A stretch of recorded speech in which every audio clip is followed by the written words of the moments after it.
I'm gonna attempt to survive the next 100 days in hardcore Minecraft.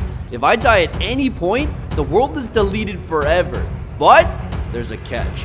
Every few days, a random natural disaster will spawn and will make my life so much harder. On day 1, I spawned near a village, which was perfect because I could loot it and get a head start. Or so I thought. What's going on? Yo, chill! Without even a moment wasted, an earthquake spawned right away and completely destroyed the village. The whole thing collapsed underground. Yo! I was down to 1 heart, and on top of that, funny, the earthquake collapsed blocks on top of me, which completely trapped me underground. As if things couldn't get any worse, I hear a weird noise, so I turned around and a creeper was right there, inching towards me. Nah, bro, you're joking, right? This has gotta be the worst start to a hardcore challenge like ever. Come on. Yes! At the last second, I barely made it out, and luckily the creeper blew up behind me. But then I couldn't believe what I saw next. No way. Not just the village, but the entire biome got completely destroyed by the earthquake. I was literally standing inside a giant crater of broken blocks. I didn't have any time to waste because the sun was setting soon and I needed to build a house to survive the night. The plan was to build a house that could be mounted onto the side of the crater. Oh, hey, little buddy. Looks like you're trapped. Don't judge me. I hadn't eaten all day. I only had enough time left in day 1 to finish building the foundation with dirt, but that would be enough to keep out the mobs for the night. On day 2, since I already had a home that could keep me safe, as modest as it was, I could pause construction and focus on gathering resources for the next few days. That should do it. Turns out the earthquake kind of blessed me because I got a ton of stuff that I normally wouldn't have. Bro, like what? See all this? I'm rich! With all that loot, I was able to finish my house in the next day. 2 hours well spent. Bro, check out my crib. You know what they say, when life gives you lemons, make a... Yo, what? Another earthquake? I wasn't about to risk getting killed by another earthquake, so I turned around and made a run for it. Forget hardcore mode, I went into parkour mode, dodging left and right until I made it to the shore. From there, I swam out from the shore, and when I looked back, I noticed. Huh? Looks like the earthquake's not going into the water. As I stood on that block in the water, I watched as the earthquake basically deleted the last 2 hours of work from my life. I was frustrated, but determined to rebuild. Unfortunately, it was already nighttime and the mobs were out. I would have to make my bed and wait until the next day. But that's when I had a genius idea. The next day I got right to work. The game plan was simple. Since the earthquake couldn't touch the water, I would simply build my house on the water. Since I just finished building my house, it was fresh on my mind and I could rebuild it quickly. It took me a bit longer because every time there was another earthquake, mobs would get launched into the air and some of them would land on my, land. No! Hey, get on my property, you cockroach! But this gave me another clever idea. I set up pistons around my house that could be turned on by a redstone switch. Whenever there was another earthquake, I could just turn it on and... Ha! Go back to where you came from! Bruh. I sound like a racist. Just like that, I thought I was good. Could just enjoy the rest of the 100 days getting a nice tan. But that's when... Yo, is that a tsunami? Yep, almost another 1.5 hours of work just completely deleted. And oh, it gets worse. No. Holy shit, that was too close, man.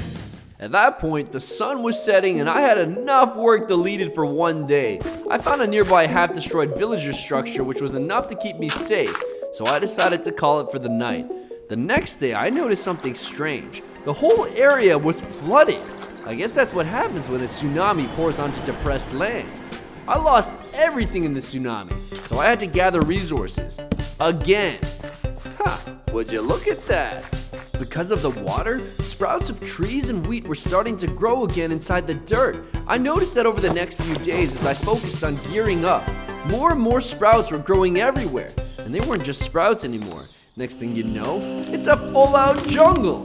Since I had no luck on my first 2 houses, I decided just to be homeless. New game plan. Journey through this jungle and conquer it like a warrior. That plan fell through quickly when... The shit? Did you hear that? Yo, something's coming from in those bushes. Yo, is that a freaking tiger? Obviously, tigers don't exist in vanilla Minecraft, so somehow this tiger must have showed up when this jungle spawned. I'm telling you, this tiger was both fast and strong, literally OP. I put up a good fight, but within moments, I was down bad. Bro, what? Yo, what is that knockback? Luckily, there was a tree that I landed under. I managed to make it to the top just in time, which ended up being a way to stay safe for the night. Or so I thought. What's happening? Yo. No, bro, what yeah! Burn, mother... Burn! I learned the hard way that the trees in the jungle weren't safe either, but it wasn't a total loss. With the snake dead, I was able to harvest its venom. Then, I had my next genius idea. I could craft poison arrows by using its venom, and with this new weapon, the next day I was ready to get revenge on that tiger. I followed its tracks until I reached its den. Out of nowhere, it attacks me with that OP knockback again, but this time, I wasn't gonna run. I launched my poison arrows and... Take that, you dumb animal! Now what? Not so tough, huh? Just like I thought, it was completely paralyzed, so I cut it down with my sword. But right when I thought it was my moment of victory, something horrible happened. The tiger I just killed was a mom! Now this baby tiger cub is my responsibility. At first I just thought, whatever, let nature take its course. But when I turned to leave... Nah, little guy, you really gonna follow me? Lil bro is following me! I was torn. If I leave this cub alone, there's no way it'll survive the night. But if I take care of it, it'll just grow up to be another vicious predator like its mom. I was like, f it. Aw, I'll name you Nino. So now, I wasn't just responsible for me, but I had to watch out for Nino too! So I came up with a clever way to carry him around safely. 3 planks on top, 3 planks on the bottom, and iron bars in the middle. Ta-da! With the sun going down, I brought Nino with me back up to my treehouse, but that's when I realized, what if we got attacked by another snake? So I started clearing out all of the leaves and branches, but that got me thinking, why stop there? I had a new game plan. Instead of a treehouse, what if we built a giant floating house? That way, if there was an earthquake or a tsunami, it wouldn't be able to touch us. First step was to build up and outwards from the center. I chose stone because it feels like a reliable foundation and it would definitely match that floating castle aesthetic I was going for. Don't worry, Nino, this will be your room. After that, I spent the next 5 days rebuilding my house, but in the sky. Since it was my 3rd time doing it, I even managed to find some ways to upgrade it. Damn, now that's a home fit for a king. Yeah, and a prince too. Chill. After finishing the house, I was running low on blocks and supplies. I needed a way to travel up and down from the house, but also it had to be retractable just in case predators from the jungle followed us. Oh yeah, that's exactly like an elevator. So I worked with a little redstone magic and built a little something. Nino, get in, we're going for a ride. With this elevator, me and Nina were able to go back down to the jungle to gather whatever supplies we needed, and once I got stacked up again, I got ambitious. Why stop at a house? Why not a floating island? Over the next 9 days, I used my house as a centerpiece and I literally expanded outwards to create an entire floating island. First, I created more stone foundation that coned outwards. Then I started to sprinkle a little bit of dirt in just around the borders, then a second layer of dirt, then a third. Then I added a layer of grass on top of the dirt. After that, I filled in all of the hollow stone foundation with more stone, dirt, and grass. Once that was finished, the island was there, but it looked kind of lame being all flat. So I spent the next 4 days terraforming it. 6 hours of my life. Totally worth it. At least this time it's not gonna get deleted. Hey, what? A phantom? Pulled up on the wrong motherfucker today. No, Nino! I was so confused because since when did phantoms kidnap entities in Minecraft? I didn't have time to question it. I wanted to shoot it with my poison arrows, but then I realized if it falls out of the air, it'll kill Nino too. I had no choice but to watch it fly away with my boy. I took the elevator down right away and I was planning to track the phantom, but literally when I was on the way down, Oh, you gotta be kidding me. a friggin' tornado spawns out of nowhere and completely deletes my floating island. This was bittersweet because if Nino never got kidnapped, I would have gotten killed by the tornado for sure. Instead, somehow I managed to survive, but my bro was kidnapped and now our home has been completely obliterated. I learned from my mistakes, so the first thing I did after was salvage as many of the resources as possible. My home was taken from me. My son was taken from me. I had nothing left to lose, and that's why I was dangerous. I was gonna hunt down this phantom if it was the last thing I did. When I was sailing through the water though, ooh, of course another tsunami spawned. This time I immediately started to sail away from it. That's when I saw them. A bunch of phantoms all flying back to one cave that had to be their nest. But I got confused because, Yo, where did the tsunami go? Oh, it's completely frozen. apparently, since I made it into the icy biome, the temperatures came down enough and that ended up freezing the tsunami. And that's when I had my next big brain idea. Wait a second. So the tsunamis can't touch me here. I had a new game plan. If I emptied out the water and built an underwater base inside this icy biome, that should keep me safe. We know that earthquakes can't reach the water and the tsunamis freeze, so that cancels them out. Besides that, since it's underwater, the tornado can't come that low either. Luckily, I found an ocean monument which would be the perfect template to build on rather than building from scratch. This would save me a ton of time, or so I thought. First step was to create a centerpiece so that I could outline exactly how big the space needed to be. Next step was to drop sand blocks until I created a sand wall around the entire perimeter. So much sand. Next step was to section off the inside of the perimeter with more sand walls so that I could start draining the water inside with sponges. You think this might be a bit too big for one guy and a baby tiger? After that, I got to draining the section with sponges. This took a lot of sponges and even more time. The sponges kept getting too wet, so I had a furnace station set up to dry them. I had to repeat this over and over with sections until the entire perimeter was emptied. Is that a tornado? Come at me, bruh.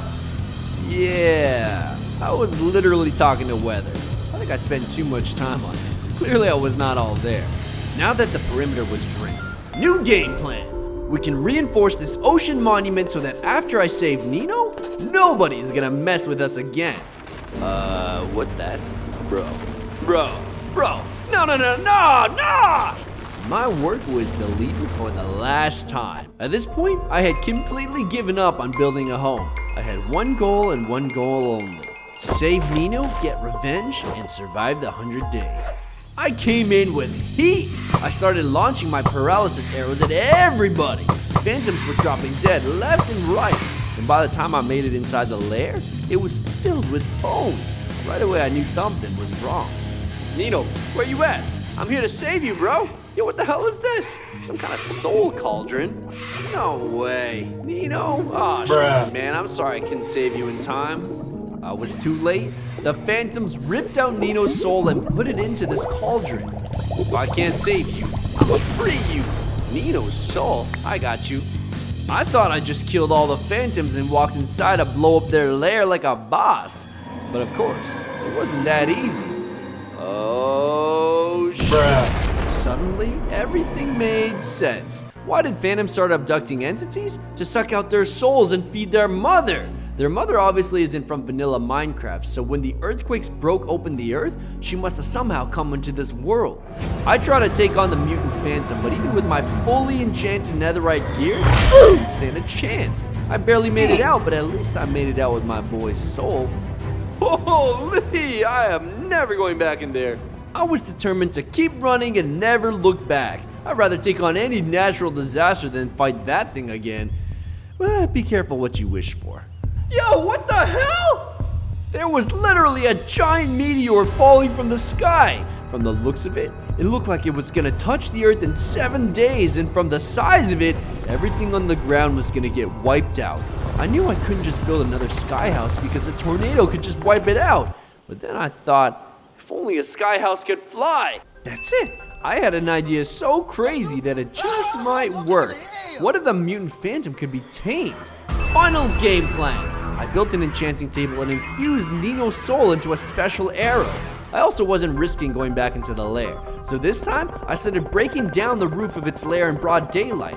It may be big, but it's a phantom, and phantoms can't survive sunlight. Oh! Except I miscalculated just one thing. The mutant phantom wasn't weak to sunlight. I got knocked so high up off the ground, the fall damage would kill me for sure. I had one shot and one shot only. Come on, come on, come on, come on. This better work. Ah, shit. Bruh. Dead. Wait, no way. Yo, it worked? Nino, is that you? I couldn't believe it worked! Plus, there was so much space on Nino's back that I could literally rebuild my house! Modest, but it'll do. And from up here, we got the best view for the fireworks.